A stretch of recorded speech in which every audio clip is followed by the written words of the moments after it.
Hey there, it's Lara here with another Witchy Wednesday weekly astrology video, this time for the week of June 6th to 12th, 2018. So thank you so much for being here as always. If this is your first time stopping by my channel, I really appreciate you being here. I want to announce right off the hop two things. One is that I'm giving away a free reading. It's the Taste of Astrology reading, and if you want to know what that is, just click or click on the link below. Head over to the services page of my site, and you can read about it there. And so I'm going to give that reading away to one viewer of this video, and this is how you can win. You need to subscribe to the channel if you haven't already. So you do that by clicking on the red subscribe button below, or if you're watching this video in sort of full mode, you could probably see a little black button in the bottom corner, and you can click on that to subscribe. And so subscribe to the channel if you haven't already, and leave a comment below this video. So it doesn't have to be anything, profound. It could just be, hey, I watched the video, or you can ask a question or whatever it is. It's all good. But you need to do those two things to enter the contest. And my cat's trying to get in the room right now. I don't know if you can hear that or not, but he's scratching at the door. Hopefully he'll give up soon. But so the reason I ask you to leave a comment is because if you don't, I don't always see the names of the people that subscribe, right? And so I won't know necessarily that you've subscribed to the channel unless you have your own settings set to that. So if you leave a comment below, then I know who everybody is, and you don't have to use your real name on YouTube, but and then I'll be able to at least reach out to you and let you know that you won. Okay, and so I'm going to give, I'll announce the winner next week on Witchy Wednesday. And I always mention it on Facebook as well when I share these videos there. So I'm going to pause the video just for a second and go take care of Jack. I'll be back in just a minute. Okay, so Jack likes to help me sometimes, but he can be more of a hindrance than a help. So anyway, sorry about that. So I'm going to announce the winner next Wednesday, as I mentioned. And the other thing that I wanted to tell you is that you may have heard me mention I was having some issues with my website. It had been taken offline for some maintenance, and then things took longer than expected, but everything is sorted out now. Yay, I'm so happy about that. Back up online, everything's functioning properly. And so if you've been trying to visit the site and you've been having difficulties or getting an error message or what have you, or you've been wanting information about a reading or trying to order a reading and you haven't been able to, everything is fixed and back to normal now. So feel free to go check that out. Again, the link is below. And I'll also leave the links to my Facebook and Instagram if you are wanting to follow along there. Sometimes I share, often I share other things besides what I share here on the Witchy Wednesday and other videos. And I post pretty regularly on Facebook and Instagram. So all that aside, this is what I want to tell you about the upcoming week. So today we have the last quarter moon. So that means that, the moon is 3/4 of the way through her cycle. And so she is now waning and, eventually will go dark and then we'll begin again with a new moon, right? And so the first quarter, or the last quarter moon, the sun is squaring the moon. It also does this at the first quarter moon, but we are heading, that's when the moon is waxing. Now the moon is waning and it's the last quarter moon. That's what we call it. And so, I mentioned this, I think, briefly last week in the video, that quarter moons are generally known as times of crisis. And when I say crisis, that doesn't necessarily mean some big big bad event is going to happen. It's like, and particularly with last quarter moons, it's like a crisis of consciousness or conscience. It's internal. It tends to be more than external. So it's kind of like, where we've reached this point where we may have a realization that things aren't working quite as we expected, or we need to shift or change course somehow, or we need to let go of something in order to move forward. And so this is the time for that. And when the moon is waning and moving towards darkness, that is really a time, generally, if you pay attention to the moon cycles, where, and if you're sensitive to this in particular, you may tend to have more a need for solitude, or feeling a little bit more withdrawn, and like you need a little bit more alone time. You might be less social, feeling less social, even if that's not possible, to be less social in your life. But I really encourage you at this point in the cycle to spend some time in reflection and in solitude and contemplation. It's a good time for that, and to sort of think about where things are at for you, and as I mentioned, perhaps what you need to let go of, what needs to change course before moving forward, that kind of thing.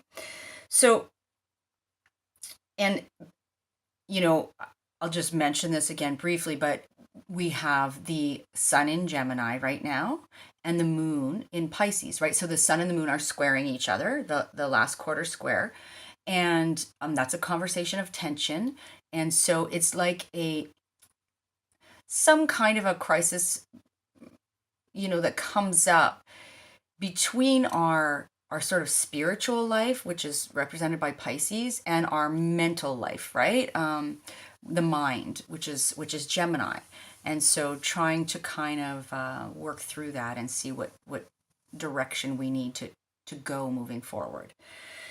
All right, so after we have that, then the moon is going to enter Aries tomorrow at around dinner time, and this is Eastern Standard Time. That's the time zone I live in, so you may have to adjust accordingly if you're elsewhere. Then it moves into Taurus on Saturday, and Gemini early Tuesday morning, and then we will have a new moon next Wednesday in Gemini, and so I'll address that in more depth next week, Switchy Wednesday. And I just want to mention one more thing about the moon before I move on to some other things, and that is, with the moon shifting from Pisces to Aries, as I mentioned, it's going to happen happening tomorrow, later tomorrow. We may really notice this shift, maybe more so than we tend to notice other shifts with the moon, because there's a real sort of contrast there between Pisces and Aries, right? Pisces is the last sign of the zodiac. Aries is the first sign of the zodiac. The moon in Pisces may have us a little bit more, it's a time for intuition and creativity and dreaminess, and being perhaps more empathetic and compassionate, and really feeling deeply. Whereas the moon in Aries is a little bit more self-focused, and also like perhaps more impulsive. And so it's like Aries moon can be have a little less patience with the emotional side of things, or have it like it just put it out there and then, wonder why people's feelings are hurt, kind of thing. Because, just saying sort of thing. But so we may notice this contrast, and we may also notice that we're a little more ambitious, with a moon in Aries as well. So I'm just mentioning that because oftentimes I talk about the moon cycles and the importance of the moon cycles, and keeping track of that. And little by little, if you start to notice these things, you can really see how the moon cycles impact us, and you can sort of it's it's a really good way to become more self-aware in how you respond to these things, and how, do you feel better when perhaps, and this will totally depend on your own personal chart placements. But do you feel better when the moon is in, Gemini than you do when it's in Capricorn, for example, right? And so it's good to be aware of that. Okay, so the next thing I want to mention to you is that we have the Sun conjunct Mercury. The battery on my light is dying here, so hopefully it's not getting too dark. But Sun conjunct Mercury. So a conjunction is when the two planets bump up against each other and those energies are amplified, or they merge, right?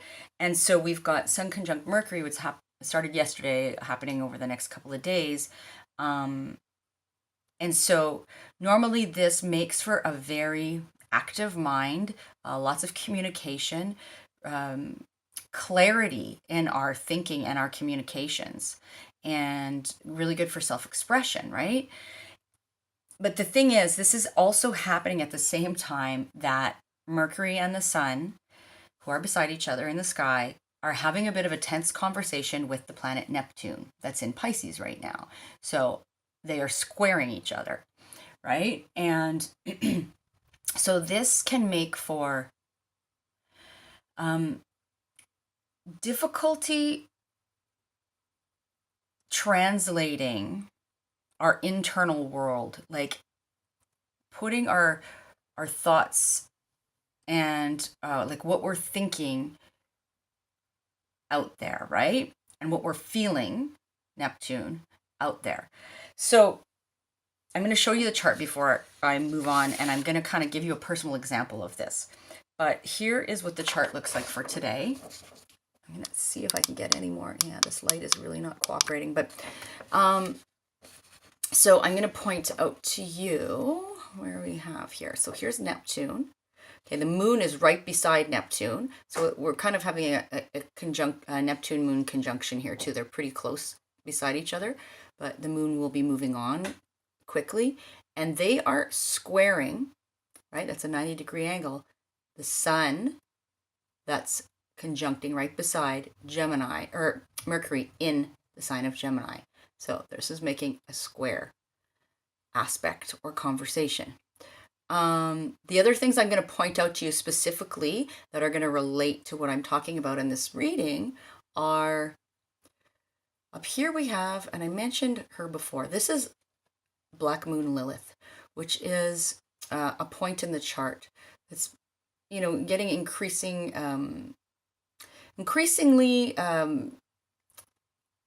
well known, shall we say, in astrology, and there's a good reason for that. And she is conjuncting Pluto in the sign of Capricorn, and then we have Saturn there too, which is also in Capricorn, but not close enough in degrees for a conjunction. And then the last thing I want to point out to you is we have no, I already pointed that out. Sorry, we have Mars in Aquarius, again conjuncting 1 degree away from the South Node in Aquarius. Okay, so I'm going to speak to those things as we continue to move through the reading here. But I want to just talk a little bit more about this this square between Mercury and Neptune, or Sun conjunct Mercury and Neptune in Pisces. I happen to have this aspect, this Mercury-Neptune square, in my own personal chart. So I'm pretty intimately familiar with this energy. And as I was saying, from personal experience, this can feel like we have so much depth of emotion, so much, our internal world is so rich. And we want to translate that, right? Mercury, we want to communicate that externally, but it can be difficult because it's hard sometimes to put the feels into words, right? It's like they're two different languages, and you're trying to find a way to harmonize those two things so that it comes out articulately and adequately, right? And it can be difficult. And I know this from personal experience, which brings me to the point that writing can really help with this. So it can be a really good time to journal or to put your thoughts down on paper before you try to articulate them, or put them out there. And case in point, I always write notes, right? I tell you this, but here's my page of notes. I always write notes prior to doing these videos because it helps me to organize my thoughts. It helps me to properly and adequately translate the translate the language of astrology, for one thing, but also my, sort of my internal sort of thoughts and intuitions and knowing about these things helps me to articulate those and keep them organized in writing first before I verbalize them to you, right? And so as I was thinking about this, in relation to this aspect and to doing this video, I sort of had a bit of an insight, which is interesting. That's the Mercury Sun conjunction coming out there. That perhaps and I won't go like into too much detail here about my own personal thought process, but what I may end up doing moving forward is perhaps I'll publish these written notes, clean them up a little bit, and then, I will have not only a video where I'm verbalizing this and communicating with you sort of face to face, but also in written format, because I do it anyway. And it may be some people prefer, and I've heard from people, they prefer to read about it, right? And I've been really feeling a bit of guilt about not writing on my blog for far too long. But I do a lot of writing in other ways, and so this may be a way to do both of those things. So I was thinking about that as I was thinking about this this aspect. All right, so enough about that. I have two other things that I want to mention to you before I sign off. One is we have, and I pointed this out to you on the chart, the planet Mars is in a conjunction with the South Node right now in the sign of Aquarius. So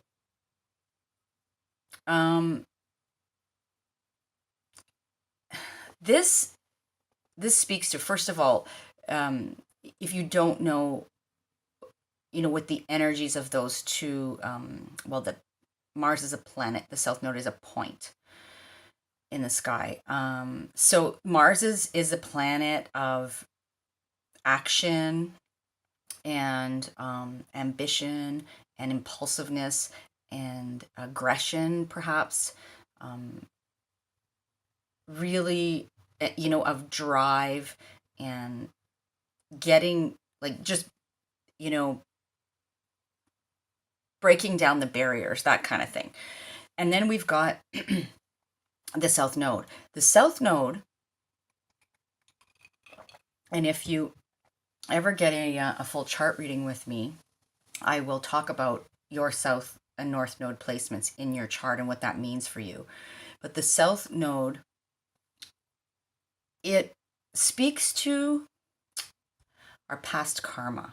So it's like when we're talking about it in a personal natal chart, it's like that area, it's those things that you have experienced so many times that you're sort of an expert. It's your comfort zone, even though it may not be super comfortable. But it's what you're really familiar with, right? And it's also about our past karma, particularly when we're talking about collectively, right? So our collective South Node is in Aquarius right now. So this speaks to our past karma in the area of relating in groups and to groups and participation in groups. Also, can have to do with where, like, our sense of liberation and rebellion, and standing out. Aquarius is also emotionally detached, in a way. And is also related somewhat to trauma, right? And so when you put these two energies together, the south node conjuncting, or Mars conjuncting the south node, in my mind, this speaks to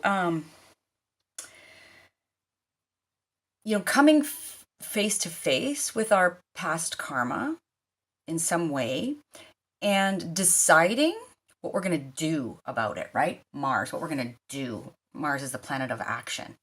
What are we going to do about it now? Are we going to be the warrior? Mars is really the planet of the warrior, right? It rules Aries. And are we going to take action and take responsibility to address perhaps some past issues? And again, past trauma can come up at this point in time to be revisited. And I think of it, Mars conjuncting the south node, I think of it as either facing these things courageously and dealing with them and like burning them up so we can move on, right? Or because we always have a choice how we deal with these things, or raging against that truth, that reality, not wanting to face it, and perhaps being a little bit more destructive, either self-destructive or destructive,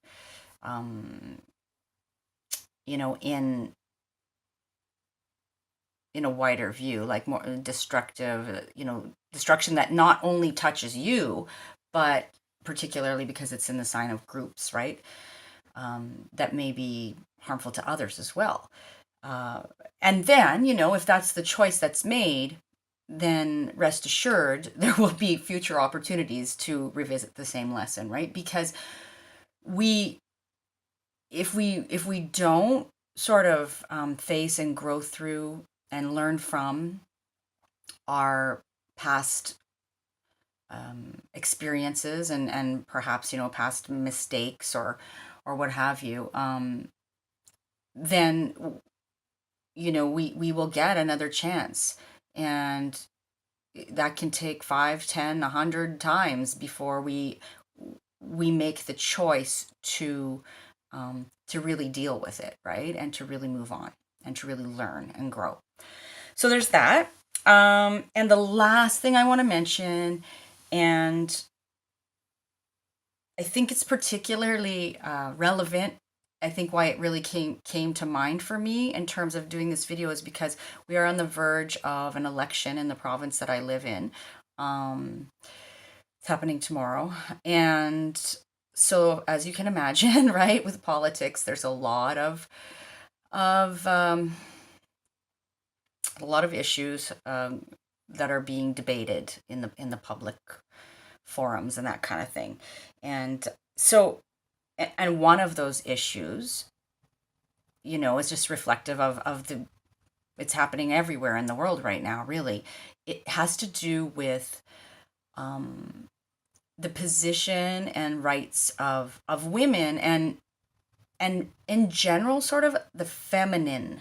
And again, I want to be very clear when I say the feminine. That doesn't necessarily mean women. We're talking energetically here. I mean, although of course it does impact women, but we all have masculine and feminine energies within us, right? We all do. There has to be a balance to be healthy and whole. And so, anyway, my point is, what we have right now, I pointed out Lilith to you on the chart. So Lilith is conjuncting Pluto in the sign of Capricorn.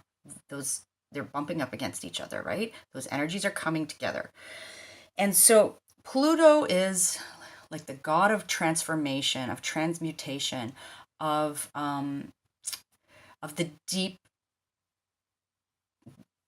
depths of our psyche and our soul. And it's about profound transformation, and that cycle of the phoenix, burning up and rising from the ashes. Pluto is not afraid to go there, you know, to just go deep and to really, really address and look at things that, you know, not everybody's comfortable with necessarily. And Lilith is, and you can read about her in mythology, but she is the goddess that represents, you know, the feminine scorned. She's kind of fed up and pissed with being taken advantage of and judged and marginalized and all of these kinds of things. And so, you know, she's a bit of a badass, really. And this is all happening in the sign of Capricorn, right? And so to me this speaks to, you know, Capricorn is about our public image. It's about authority. It's about, you know, politics on the world stage kind of thing. It's about also about our, you know, the old structures, um, and maturity and mastery and responsibility as well, right? And so this speaks to me to the need for us to sort of admit our anger and resentment, perhaps, as you know, we acknowledge that there needs to be a shift, that the feminine and the masculine are and have been like well out of balance for a long time, and there needs to be a rebalancing of these energies, right? And you know, to say that we're done with this inequality and we're going to do something about it, but it's in the sign of Capricorn to do that in a most mature and masterful and responsible way. So I'm going to leave you with that. I want to remind you that if you would like a personal reading with me, then please do reach out. You know, of course, these are general readings, and you know, as I'm speaking about these planets and signs, if you know your own chart, then you will know where these things are going to be impacting you or playing out for you on a more personal level. But if you want a personal chart reading with me, then we can get down to the nitty gritty there. And I would love to do that for you. Just click on the link below and please reach out with any questions that you have. And don't forget to enter the contest for a free reading, right? Subscribe to the channel if you haven't already and leave a comment below. Okay, thank you so much for being here and for watching this video and for your support. And I wish you all the best for the week. And if you live in Ontario, please vote. Okay, bye-bye.